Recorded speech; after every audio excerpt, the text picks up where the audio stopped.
The morning sun rose over the rolling fields of Clayton County, brushing gold across rows of wheat and corn that waved like a quiet army. A rusty pickup truck crawled along the dirt road, dust rising behind it.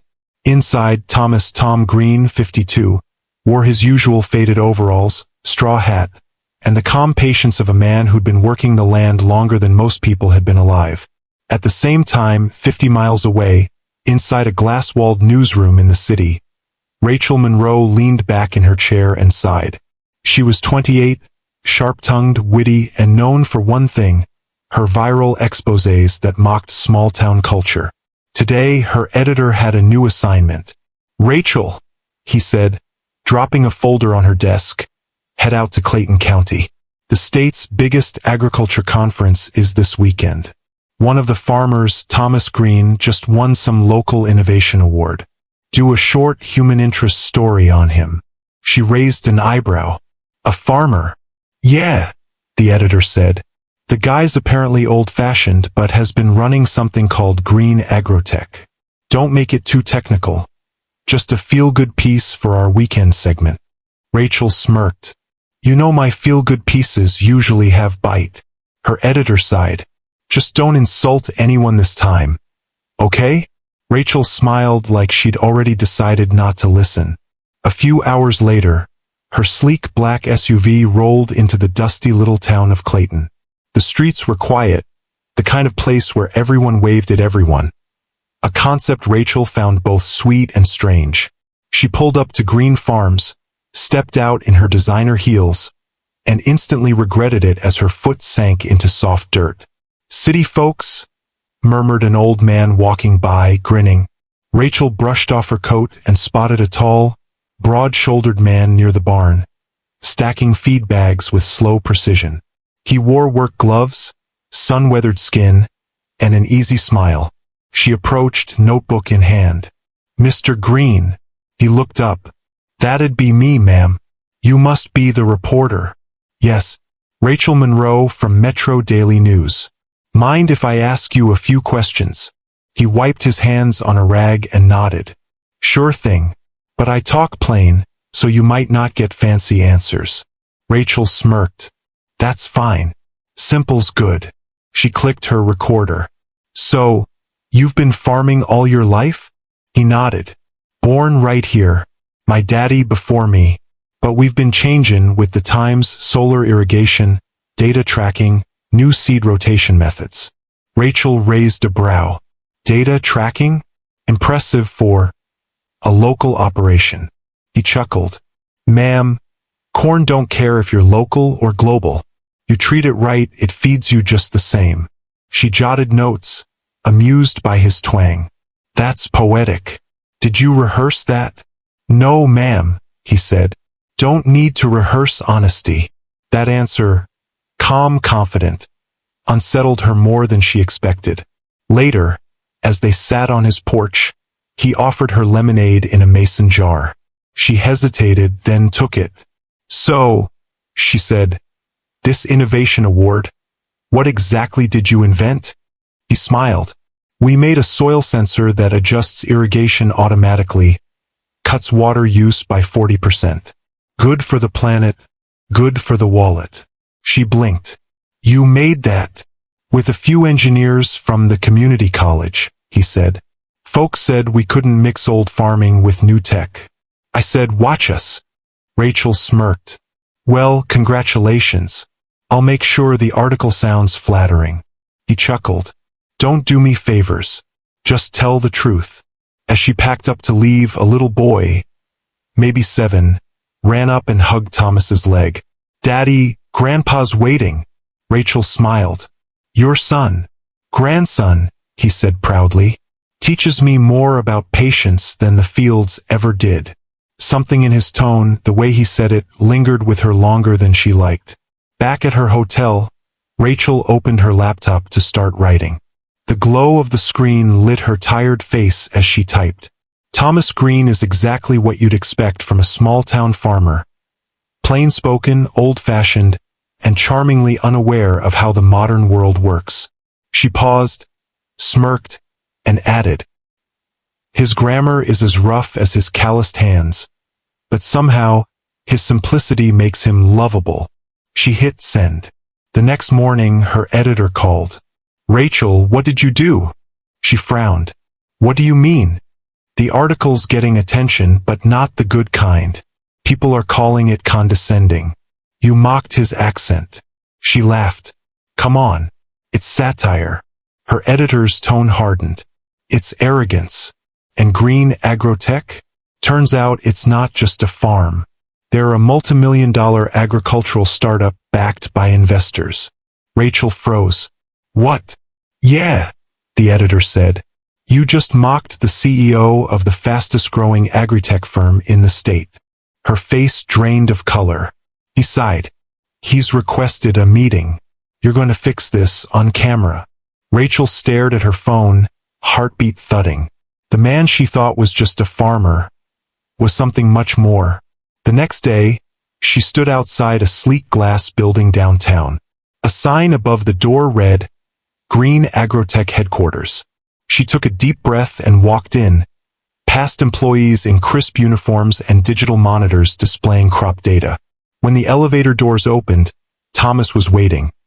No overalls, no hat, just a clean button-down shirt and quiet authority.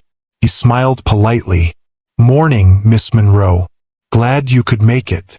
She swallowed hard. "Mr. Green, He raised a hand gently. "Let's talk inside." The glass conference room overlooked the city skyline, the kind of room she usually interviewed people in, not for. He gestured for her to sit. "You said my grammar was rough," he said with a soft grin. "You were right. I don't speak like a city reporter. But words don't build the world, Miss Monroe. Work does." Her cheeks flushed. "Mr. Green, my intention was to make me look small," he finished, not unkindly. "And that's okay. People like you have been laughing at people like me for generations. But I learned a long time ago, the folks laughing are usually the ones standing still." He opened a folder on the table and slid a check across to her. "Here's your payment," he said calmly. She frowned. "Payment? For the freelance PR piece," he said, smiling faintly. "We bought Metro Daily News last night." Her eyes widened. "You what?" Thomas leaned back, eyes steady.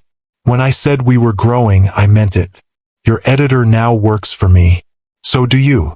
Rachel sat frozen, her breath caught in her throat. And for the first time in her career, she had no words.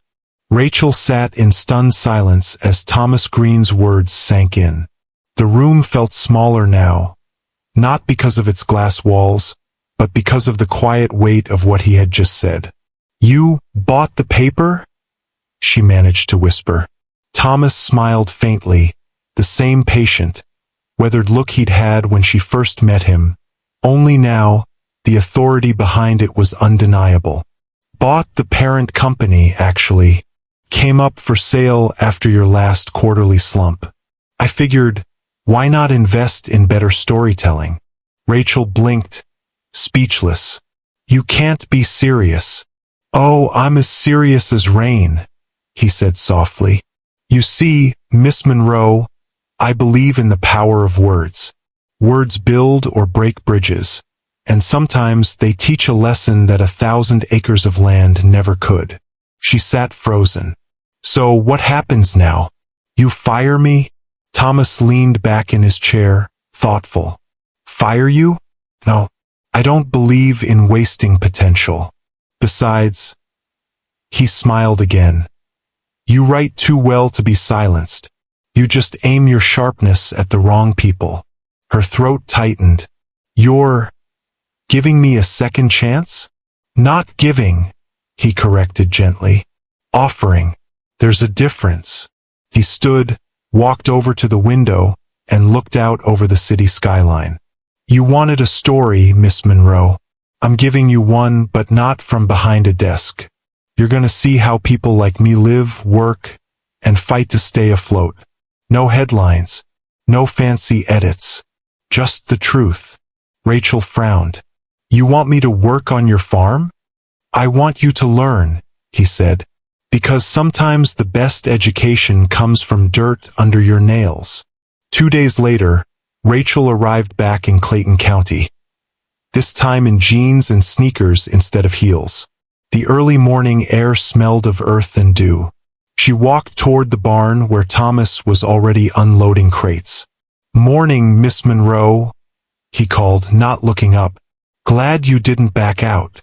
She dropped her bag near the door. "I said I'd show up, didn't I?" He chuckled. "Words are easy. Showing up's harder." For the first few hours, Rachel struggled. The sun was relentless. Her hands blistered, and sweat ran down her neck. She fumbled with seed bags, spilled feed, and got chased by a rooster named Clifford who apparently hated everyone. Thomas watched quietly, offering no pity. Only when she nearly fell carrying a crate did he step in, catching it with one arm. "You all right?" he asked. "I'm fine," she gasped, brushing dirt off her jeans. He grinned. "City girls got grit. That's a start." At lunch, they sat under the shade of a big oak tree. Thomas handed her a sandwich wrapped in wax paper. Ham and cheese. Nothing fancy. Rachel laughed breathlessly. "Best thing I've eaten all week." He nodded. "Hard work makes food taste better." She looked at him curiously. "Why didn't you tell me who you really were?" "Would it have mattered?" he asked simply. "If I'd told you I ran a company, you'd have written the same story, just dressed it up in different words." She frowned. "Maybe." He sipped his sweet tea. "You think people like me are simple because we talk plain. But we talk plain because truth don't need decoration." For a moment, she had no comeback. Over the next few days, Rachel kept showing up. She helped fix a fence, fed the animals, loaded boxes for delivery, and every night, she went home with sore muscles and something she hadn't felt in a long time: pride. One evening, as they finished stacking hay, she asked, "Why do you work so hard when you could just pay people to do it?" Thomas smiled. "Because I never want to forget where I came from. Money's a tool, not a throne." Rachel looked at him differently now. The accent she once mocked sounded less uneducated and more grounded. The man she once dismissed seemed wiser than anyone she'd ever interviewed. And somewhere between the rows of corn and the silence of dusk, she began to realize she wasn't here to write a story. She was in one. A week later, Thomas walked up holding a printed sheet.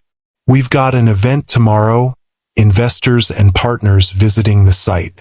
You'll be there too." She blinked. "Me? Why?" He smiled. "Because you're going to help Present." "Present?" she repeated, eyes wide. "I don't even understand half of what you do." "Good," he said. "That means you'll listen instead of talk."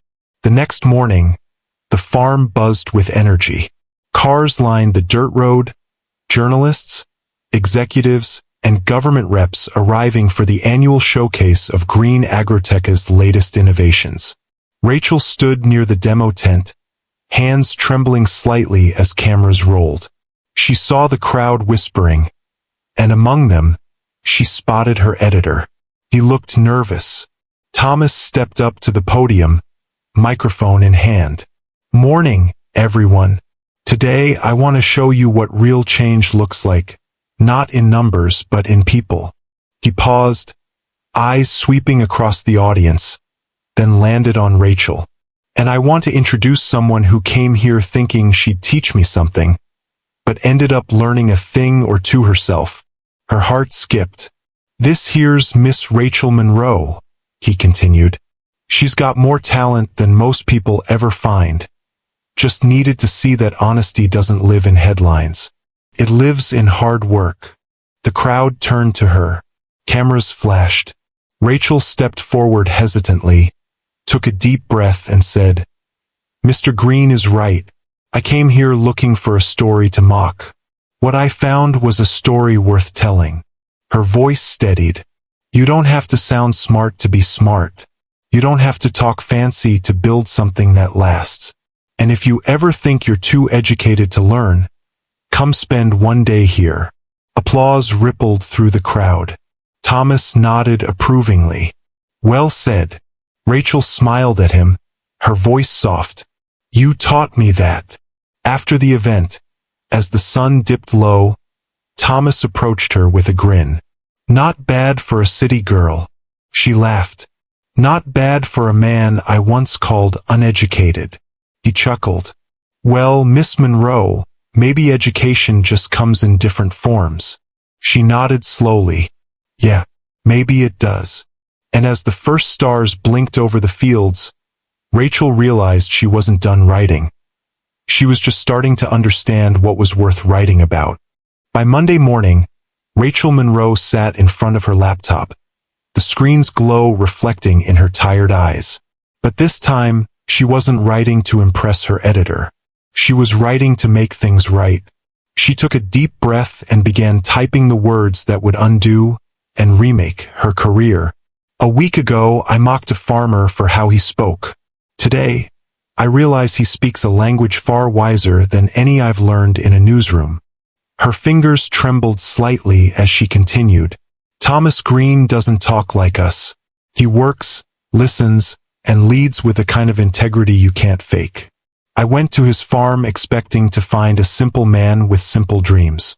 What I found was a visionary who feeds families, employs dozens, and still finds time to pour lemonade for strangers. If success had an accent, maybe it would sound like his." When she was done, she read it back. It wasn't polished like her usual work. It was honest. And for the first time, that felt enough. She attached photos she'd taken on the farm.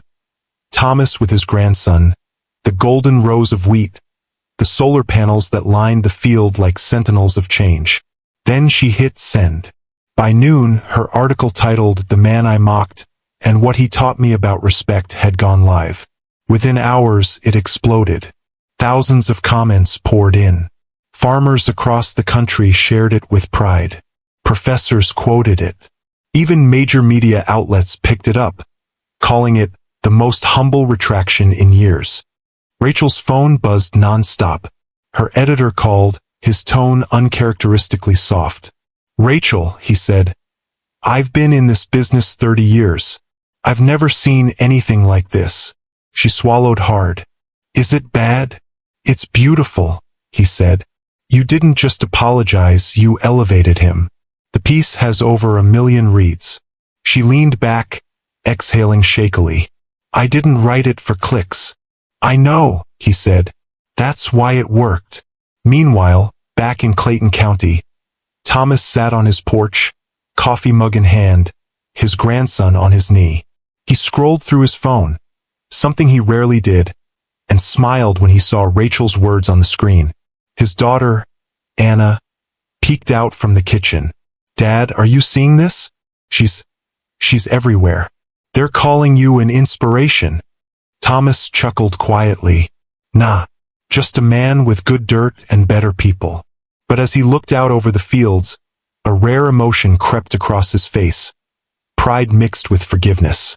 He whispered to himself, "Guess folks can change if they're willing to listen." A week later, Rachel returned to the farm, this time without a camera, without a script, without a single agenda. When she pulled up, Thomas was repairing a tractor near the shed. He wiped his hands on a rag and smiled.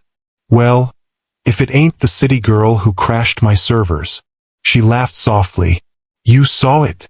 "I saw it," he said. "Didn't expect it. But I appreciate it."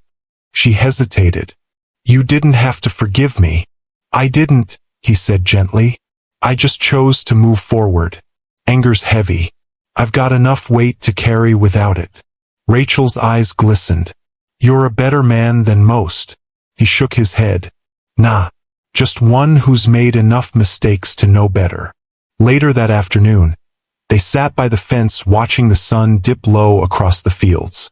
"Funny thing," she said, "people think your story's about a farmer teaching a reporter a lesson. But it's more than that, isn't it?" Thomas smiled. It's about a farmer reminding the world that smart don't mean fancy. Some folks build ideas in glass towers. Some build them in barns. Both can change the world. Just depends who's willing to get their hands dirty. She smiled, nodding slowly. You know, you should be the one writing. He chuckled. Nah, you got that covered. That evening, as she prepared to leave, Thomas called out, Miss Monroe. She turned. He held up a white envelope. Take this. She frowned. What is it? Your first paycheck, he said with a grin. For your PR article. Remember? I told you I owed you one. She blinked. You're serious? Serious as rain. She opened it, expecting a check for a few $100s, but froze when she saw the number. $25,000. Her jaw dropped. Mr. Green, this is too much. He smiled gently. No, that's fair pay for honesty. Besides, I figure you earned it. Helping a stubborn old farmer find his voice again. She stared at him, speechless. I don't know what to say. He tipped his hat. Then don't. Just keep writing stories that lift people instead of burying them. When Rachel returned to the city, everything felt different. Her newsroom greeted her like a celebrity, but she didn't care about fame anymore. On her desk sat a single envelope, addressed in elegant handwriting. She opened it. Inside was a short letter. You once asked me why I never corrected my grammar. Truth is, I was too busy growing things that matter. Keep growing yours. T. Green.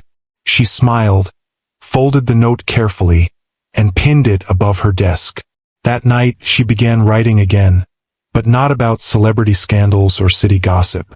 Her next story was titled, The People Who Build the World You Take for Granted. And this time, she didn't write to mock. She wrote to honor. 2 months later, Rachel was invited to speak at a journalism ethics panel.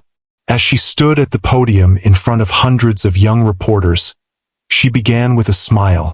I once thought intelligence was measured by how well you speak. Now I know it's measured by how well you listen. The room erupted in applause. Afterward, as she walked out of the building, her phone buzzed with a text message. From Thomas Green. Heard your speech. You did good, kid. Proud of you. She smiled down at her phone and typed back. You still owe me a glass of lemonade. His reply came seconds later. Porches ready. Sunsets better than ever. That weekend, she drove back out to Clayton County again. Not for an interview this time, but for a visit between friends. She found him sitting on the porch, rocking chair creaking gently, sunset painting the sky in amber. Without a word, he poured her a glass of lemonade and handed it over. She took a sip, looked out over the golden fields and said softly, You know, for a man with bad grammar, you sure write a good ending. He chuckled. That ain't the ending, Miss Monroe. That's just where the next chapter starts. 3 months passed since the story that changed both their lives. Rachel Monroe had become something unexpected. Not just a journalist but a voice for small-town America. Her inbox overflowed daily with letters from farmers, truck drivers, teachers, and nurses thanking her for telling their stories. But amid all the praise, one message stood out. Came from Thomas Green. Miss Monroe, you said you wanted to help people see the truth. Let's build something together that keeps that light on for good. TG. She smiled as she read it.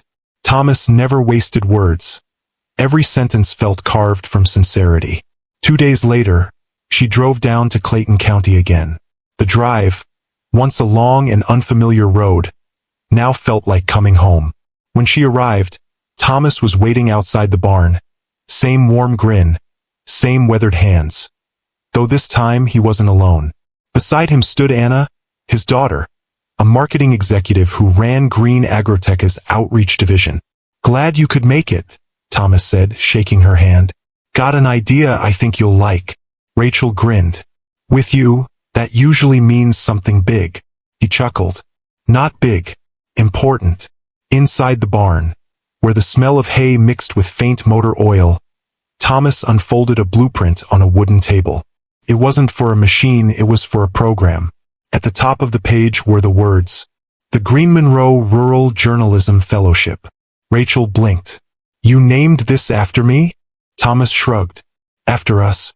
You brought your words. I brought my dirt. Together we build bridges." Anna added, "The goal is to fund young writers from small towns. People who've got stories but not the platform to tell them." Rachel stared at the plan. A mentorship fund, equipment grants, rural reporting workshops. "Thomas, this could change everything." "That's the idea," he said simply. She smiled softly. "You know, you're a better strategist than most CEOs I've met." He grinned. "Maybe, 'cause I actually listen when people talk." Over the following weeks, they worked side by side, drafting proposals, designing outreach plans, and pitching sponsors. Rachel returned to the farm every weekend, trading her laptop for dusty boots and fresh coffee from Thomas's kitchen. Their working sessions were filled with laughter, debates, and sometimes quiet reflection.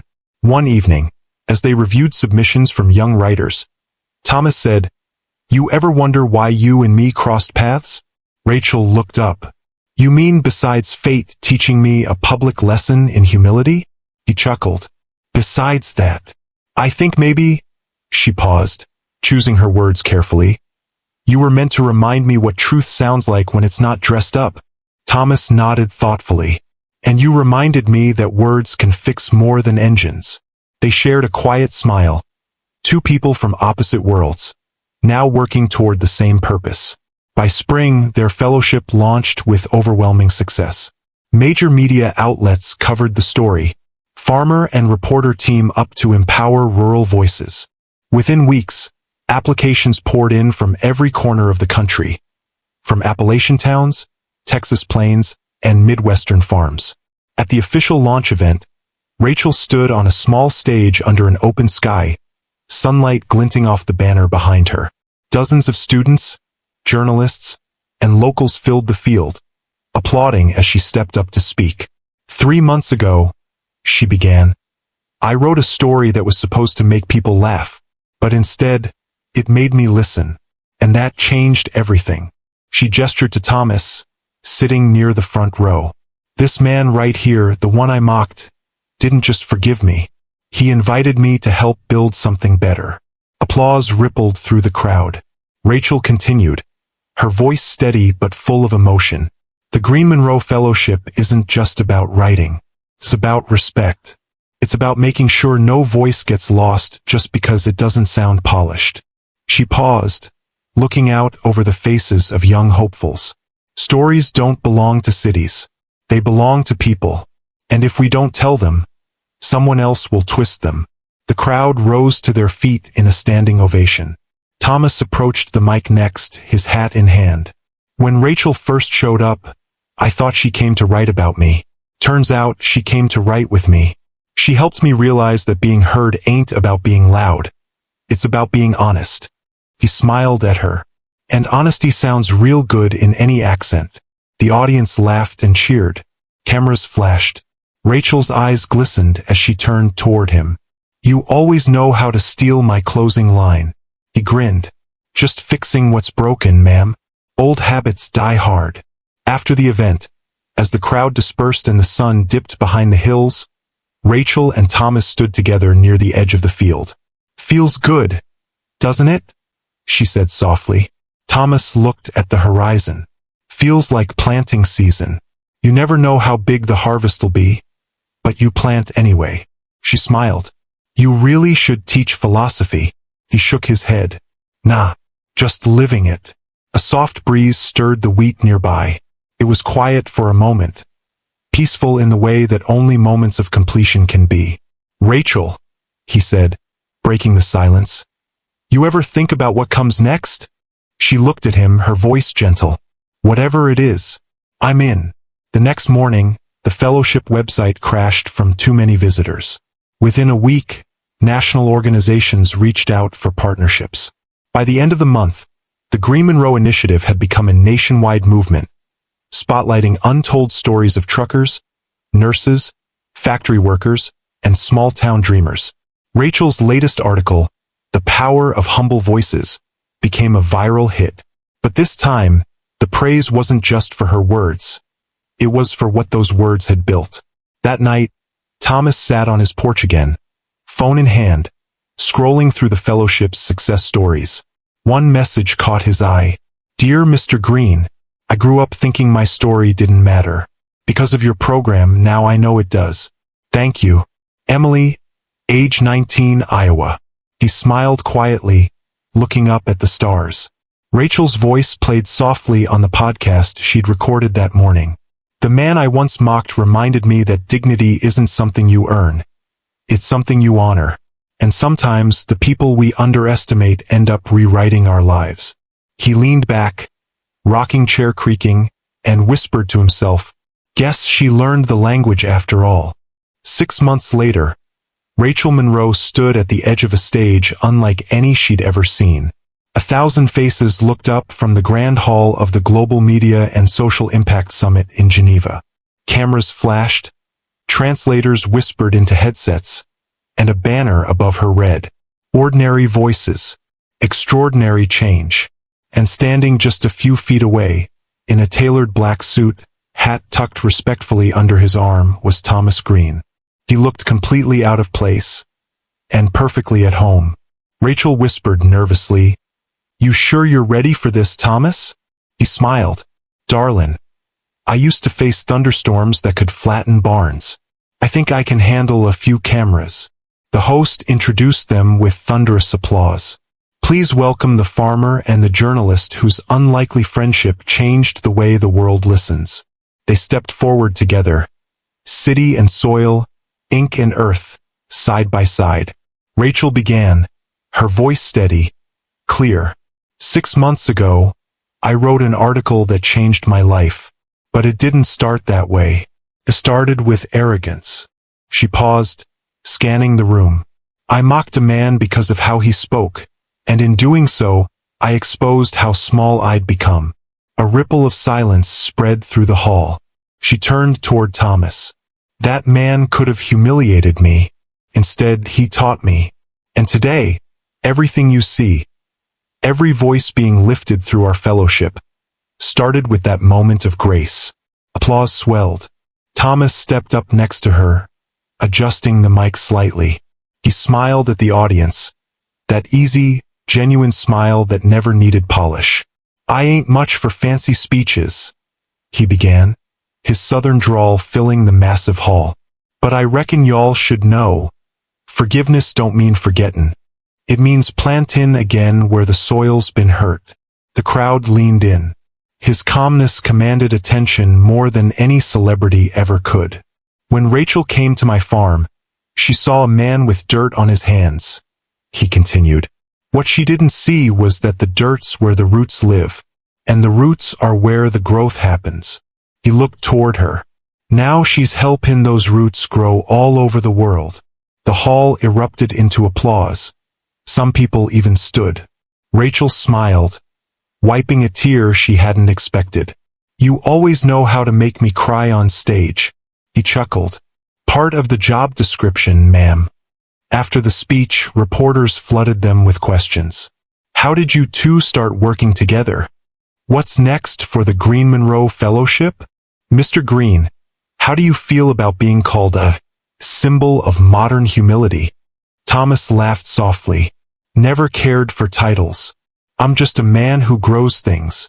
Rachel added, "And I'm just the one lucky enough to write about them." Later that evening, they attended the closing dinner overlooking Lake Geneva.